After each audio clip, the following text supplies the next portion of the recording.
La década de 1950 en España fue un tiempo de reconstrucción, de hacer mucho con muy poco, de ingenio callejero y de una solidaridad vecinal que hoy nos cuesta imaginar.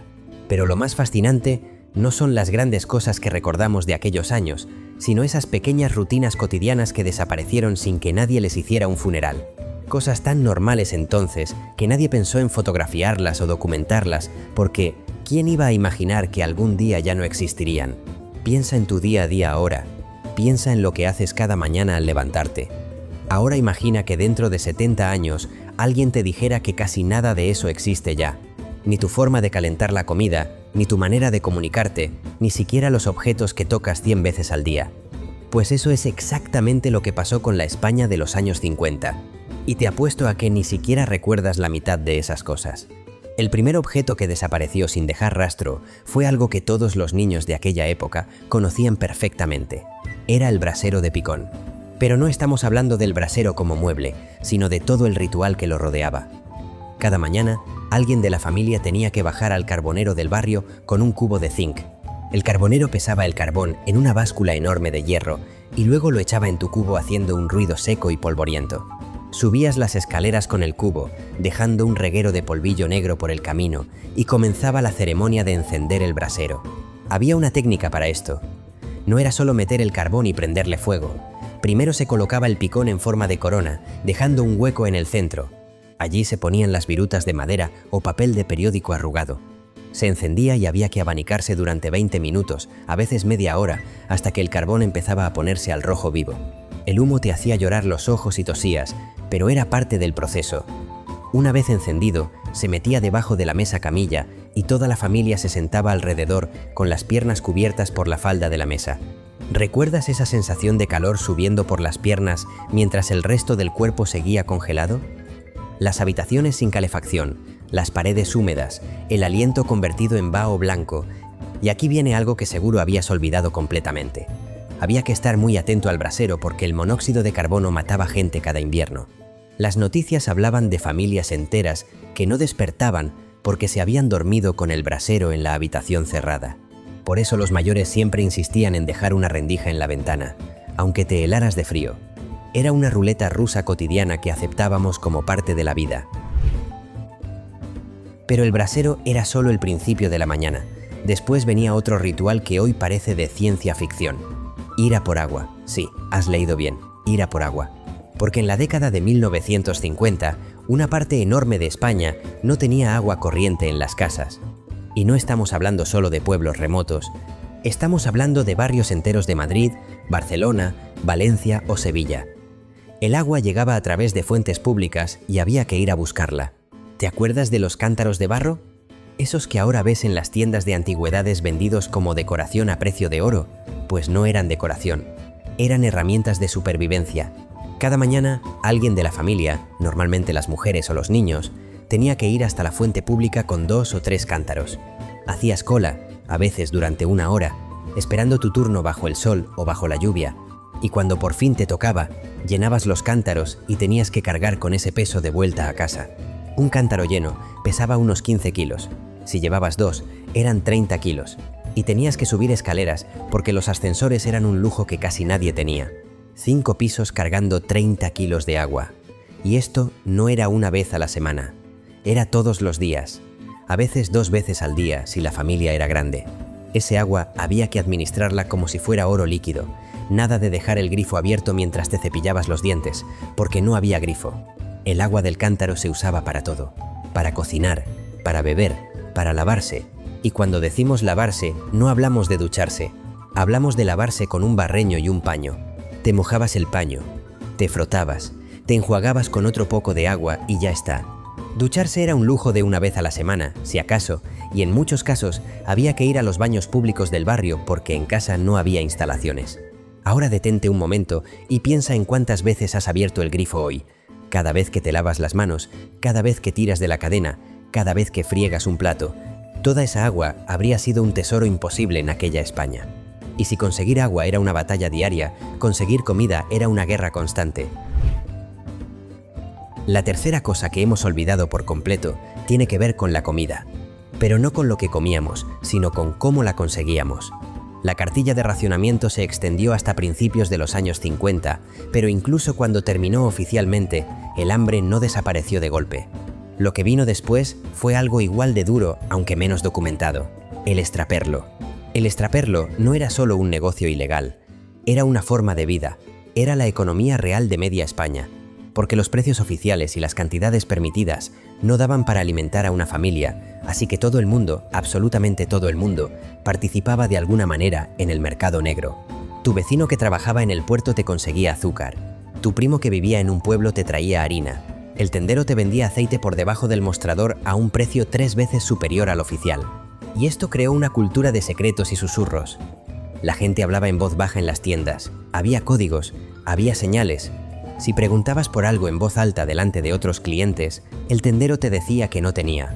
Pero si sabía que eras de confianza y esperabas a que la tienda se vaciara, aparecía una bolsita de café de debajo del mostrador, o un trozo de tocino, o unos huevos, todo envuelto en papel de periódico y metido rápidamente en tu bolsa. Los niños aprendían desde pequeños a no contar lo que había en casa. Si un compañero del colegio te preguntaba qué habías comido, tenías que decir siempre menos de lo que habías comido realmente. Porque si las autoridades se enteraban de que tu familia comía mejor de lo que permitían las cartillas, podían venir a investigar de dónde salía esa comida extra. Esto generó una mentalidad de escasez que duró décadas. Incluso cuando España empezó a prosperar en los años 60 y 70, la gente que había vivido los 50 no podía evitar guardar cosas. Guardaban el pan duro para hacer sopas. Guardaban los botes de cristal vacíos porque podían servir para algo. Guardaban los botones de la ropa vieja. Guardaban las bolsas de papel. Guardaban los trozos de cuerda. Guardaban todo porque habían aprendido que nunca sabes cuándo vas a necesitar algo y no vas a poder conseguirlo.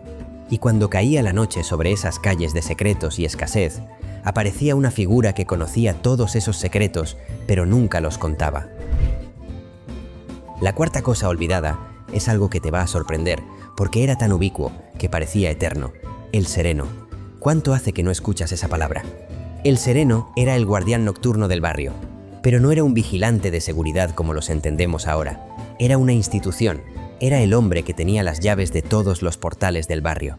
Porque los portales se cerraban por la noche, se cerraban con llave y no podías entrar a tu propia casa si llegabas tarde. Así que si salías por la noche, lo cual era bastante raro en aquella época porque la vida nocturna casi no existía, tenías que contar con el sereno. Llegabas a tu calle, mirabas hacia ambos lados buscando al sereno y cuando lo veías dabas palmadas. 3 palmadas fuertes que resonaban entre los edificios. El sereno escuchaba, identificaba más o menos de qué portal venía el sonido y se acercaba haciendo sonar su manojo enorme de llaves. Te abría el portal, le dabas una propina y él se quedaba allí esperando a que subieras las escaleras y oyera el ruido de tu puerta cerrándose. Solo entonces se marchaba a seguir su ronda. El sereno caminaba toda la noche por las calles vacías, vigilando, abriendo portales y también llevando mensajes urgentes. Si tenías una emergencia médica a las 3 de la madrugada, el sereno iba corriendo a buscar al médico. Si se declaraba un fuego, el sereno avisaba a los vecinos. Era los ojos y los oídos del barrio cuando todos dormían. Y había un código de honor con el sereno. Él veía quién llegaba tarde, quién salía a escondidas, quién recibía visitas nocturnas que quizás no debería recibir. Pero un buen sereno nunca contaba nada. Era como un confesor laico que guardaba los secretos del barrio. Y así como el sereno cuidaba de la gente durante la noche, por el día había otra lucha silenciosa que libraban las familias para mantener su dignidad. La quinta cosa que hemos olvidado tiene que ver con cómo nos vestíamos, o más bien, con cómo no nos vestíamos. Porque en la España de los 50 casi nadie tenía ropa suficiente. Una persona normal tenía 2 o 3 mudas como mucho, una para llevar puesta, otra para lavar y una tercera para los domingos si tenías suerte. Esto significaba que la ropa se remendaba hasta la extenuación. Los calcetines con agujeros no se tiraban, se zurcían. Las madres y abuelas pasaban las tardes con la aguja de zurcir arreglando calcetines, remendando rodilleras de pantalones, poniendo coderas a las chaquetas. Cuando una prenda ya no se podía remendar más, se deshacía y el tejido se aprovechaba para hacer otra cosa. Una camisa vieja se convertía en trapos de cocina, un pantalón roto se convertía en parches para otro pantalón, y la ropa pasaba de hermano en hermano, de primo en primo, a veces incluso de familia en familia. Cuando un niño crecía y su ropa le quedaba pequeña, esa ropa bajaba al siguiente hermano. Y cuando el más pequeño tampoco podía usarla ya, se la pasaban a los primos o a los vecinos. Había toda una economía de intercambio de ropa usada que funcionaba de manera informal en cada barrio. Los zapatos eran el artículo más crítico. Unos zapatos duraban años porque tenían que durar años. Se llevaban al zapatero a poner suelas nuevas una y otra vez hasta que el cuero superior se desintegraba literalmente. Y los niños muchas veces iban descalzos en verano para ahorrar el desgaste de los zapatos que necesitarían en invierno.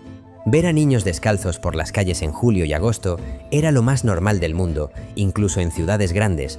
Piensa en tu armario ahora. Piensa en cuánta ropa tienes que ni siquiera te acuerdas de que está ahí.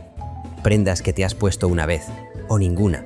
Y compara eso con una época en la que llevar la misma camisa 5 días seguidos era lo habitual y nadie lo consideraba raro. Pero si la ropa era escasa, había algo aún más escaso en aquella España: la comunicación inmediata.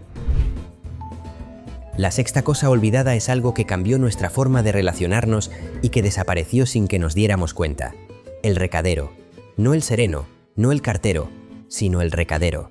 Era un oficio que existía en cada barrio y que ahora ha desaparecido por completo. El recadero era el chico, normalmente un adolescente, que te llevaba mensajes a cualquier parte de la ciudad por unas monedas. Como no había teléfonos en las casas, si necesitabas comunicarte urgentemente con alguien que vivía al otro lado de la ciudad, tenías dos opciones. O ibas tú mismo, lo cual podía llevarte 2 horas entre ir y volver, o llamabas al recadero del barrio. Le dabas el mensaje, le dabas la dirección, le dabas unas pesetas y él se iba corriendo o en bicicleta a entregar tu mensaje. Esperaba allí a que la persona te escribiera una respuesta y volvía a traerte esa respuesta. Los recaderos se conocían todos los barrios de memoria. Sabían atajos que ni los taxistas conocían. Sabían qué calles estaban en obras, qué portales tenían perros peligrosos, qué porteras te dejaban pasar y cuáles te ponían problemas. Eran como las neuronas de la ciudad, llevando información de un punto a otro. Y esto creaba una forma muy peculiar de comunicarse. Como sabías que el mensaje iba a tardar horas en llegar y horas en volver la respuesta, aprendías a escribir mensajes completos y claros. Nada de conversaciones de ida y vuelta. Tenías que decir todo lo que necesitabas decir en un solo mensaje porque no ibas a poder aclarar nada hasta muchas horas después. Y del mismo modo que los recaderos mantenían conectada a la gente, había otros oficios ambulantes que mantenían vivos los objetos que la gente no podía permitirse reemplazar. La séptima cosa que nadie recuerda ya es el afilador ambulante. Pero no es que lo hayamos olvidado, es que hemos olvidado por qué era tan importante. El afilador pasaba por el barrio una vez por semana tocando su flauta de caña, ese sonido inconfundible que anunciaba su llegada. Las amas de casa salían a los balcones con sus cuchillos, sus tijeras, sus navajas de afeitar. Pero aquí está lo que hemos olvidado. Los cuchillos de entonces no eran de acero inoxidable como los de ahora. Eran de acero al carbono y se oxidaban con facilidad, se desafilaban constantemente. Y como la comida era escasa y valiosa, necesitabas un cuchillo bien afilado para aprovechar cada gramo. Un cuchillo desafilado desperdiciaba comida porque no cortaba limpio, destrozaba la carne, aplastaba el pan. Así que el afilador no era un lujo nostálgico, era una necesidad absoluta. El afilador montaba su rueda de piedra en la acera y pedaleaba para hacerla girar mientras apretaba los cuchillos contra la superficie. Saltaban chispas naranjas. Había un olor metálico en el aire, y los niños se quedaban mirando hipnotizados ese espectáculo de fuego frío. Cuando terminaba, te devolvía el cuchillo tan afilado que podías cortar papel con él, y te cobraba unos céntimos que habías ahorrado en un bote durante toda la semana. Pero el afilador era solo uno de los muchos oficios ambulantes que desaparecieron. Había algo más profundo ahí. Había toda una economía de la calle que funcionaba al margen del sistema oficial. El paragüero que reparaba paraguas rotos y que también vendía loterías. El hojalatero que arreglaba cacerolas y sartenes agujereadas soldándolas en plena calle. El colchonero que cardaba la lana apelmazada de los colchones para que volvieran a estar mullidos. Cada uno tenía su territorio, su día de la semana, su grito característico. Y esto es algo que necesitas entender. No era pintoresco, no era folclore, era supervivencia pura y dura. Porque tirar algo y comprar uno nuevo no era una opción. Si se te rompía una cacerola, no tenías dinero para otra. Así que esperabas al hojalatero. Si se te rompía un paraguas, esperabas al paragüero. Si un zapato se descosía, esperabas al zapatero remendón que se ponía en la esquina los jueves. La idea de usar y tirar no existía. Todo se arreglaba, todo se remendaba. Todo se aprovechaba hasta el último aliento útil del objeto. Y había otra cosa que hemos olvidado completamente en ese mundo de arreglos y remiendos: la vergüenza de no poder comprar nuevo. Las familias hacían lo imposible por disimular su pobreza. Remendaban la ropa por dentro para que no se vieran los parches desde fuera. Los hombres se ponían cartones dentro de los zapatos cuando las suelas tenían agujeros, para que nadie se diera cuenta de que no podían permitirse llevarlos al zapatero. Las mujeres teñían vestidos viejos para que parecieran nuevos. Se lavaba el mismo cuello de camisa una y otra vez hasta dejarlo blanco inmaculado, aunque el resto de la camisa estuviera raída. Porque había que guardar las apariencias, porque en aquella sociedad tan dura, mostrar tu pobreza era mostrar tu fracaso. Pero había cosas aún más íntimas que se escondían detrás de las puertas cerradas de cada hogar. La octava cosa es aún más íntima y personal. Es algo que ocurría en todas las casas, pero de lo que nadie hablaba: el orinal. O como se decía entonces, el bacín. Porque por la noche no había manera de ir al baño. Los baños estaban en el pasillo, fuera del piso, compartidos con otros vecinos, o estaban dentro, pero eran simplemente un agujero en el suelo. Y hacer ruido de noche despertaba a toda la familia porque dormíais todos en la misma habitación o en habitaciones con paredes tan finas que se oía todo. Así que cada habitación tenía su orinal. Normalmente de loza blanca con flores pintadas, aunque los más pobres usaban simples cubos de zinc. Por la mañana, alguien, casi siempre la mujer más joven de la casa, tenía que vaciar todos los orinales. Los llevaba al baño o directamente a la calle si el baño era compartido y había cola, y los vaciaba y los limpiaba, cada mañana, sin falta. Esto que acabas de leer era la realidad de millones de españoles hace apenas 70 años. No es prehistoria, es prácticamente ayer, y lo asombroso es lo rápido que lo hemos olvidado. Y si la vida cotidiana era dura, el entretenimiento era escaso y precioso de una manera que hoy no podemos comprender. La novena cosa tiene que ver con el entretenimiento. Hoy das por sentado que puedes elegir qué ver, qué escuchar, cuándo hacerlo. Pero en los 50, el entretenimiento era un evento colectivo que ocurría en horarios fijos y no podías repetirlo. La radio era el centro de todo. Pero no era como poner Spotify y elegir lo que quieres. Era sentarte a una hora concreta a escuchar lo que ponían. Y si te lo perdías para siempre. Las familias cenaban en silencio para poder escuchar el serial de radio. Eran historias por capítulos que te enganchaban y te dejaban con la intriga hasta el día siguiente. Y no podías escucharlo con auriculares en tu habitación. Lo escuchabas con toda la familia alrededor de ese mueble enorme de madera que era la radio. Y todo el barrio escuchaba lo mismo, así que al día siguiente los vecinos comentaban entre ellos lo que había pasado en el capítulo. Era como las redes sociales pero en persona y con un día de retraso. Y el cine era un evento aún más especial. No ibas cuando te apetecía. Ibas el domingo por la tarde si podías permitírtelo. Hacías cola en la calle. Comprabas pipas saladas en el vendedor que estaba en la puerta. Y veías lo que había. No elegías entre 20 películas. Había una película y la veías o no veías nada. Y la volvías a ver semanas después cuando la reponían porque no había nada más. Pero había algo que envolvía toda esa vida. Algo tan presente que resultaba invisible hasta que desapareció por completo. La décima y última cosa que hemos olvidado es quizás la más importante de todas, aunque parezca abstracta. Hemos olvidado el silencio. La España de los 50 era increíblemente silenciosa comparada con el ruido constante de hoy. No había televisión hasta finales de la década y solo para unos pocos. No había electrodomésticos zumbando constantemente. No había coches rugiendo por todas partes a todas horas. No había aviones cada 5 minutos. No había obras con martillos neumáticos todo el día. Por la noche, cuando se apagaban las luces, porque la electricidad también se racionaba y se iba a las 11, el silencio era absoluto, un silencio que hoy no existe en ninguna ciudad española, ni siquiera en los pueblos. Podías oír los pasos de alguien caminando 2 calles más allá, podías oír el sonido del sereno golpeando su bastón contra el suelo, podías oír el grito lejano de un bebé llorando 3 pisos más arriba en el edificio de enfrente. Y en ese silencio, la gente hablaba de verdad. Se sentaba en sillas de Enea en las puertas de las casas cuando hacía calor y hablaba con los vecinos durante horas, porque no había nada más que hacer. No había pantallas que mirar. No había notificaciones que comprobar. Solo había el tiempo, que pasaba despacio, y las personas que tenías alrededor. Esa España ya no existe. Ha desaparecido tan completamente que a veces parece una invención, un cuento que alguien se inventó, pero fue real, tan real como el suelo que pisas ahora. Y las personas que vivieron así no eran de otra época lejana. Son tus mayores. Están aquí todavía. Y cuando se vayan, se llevarán con ellos los últimos recuerdos vivos de un mundo que nunca volverá. Y ahora que lo tenemos todo al alcance de un clic, quizás hemos perdido la capacidad de maravillarnos con esos pequeños milagros que antes hacían que cada día fuera único e irrepetible.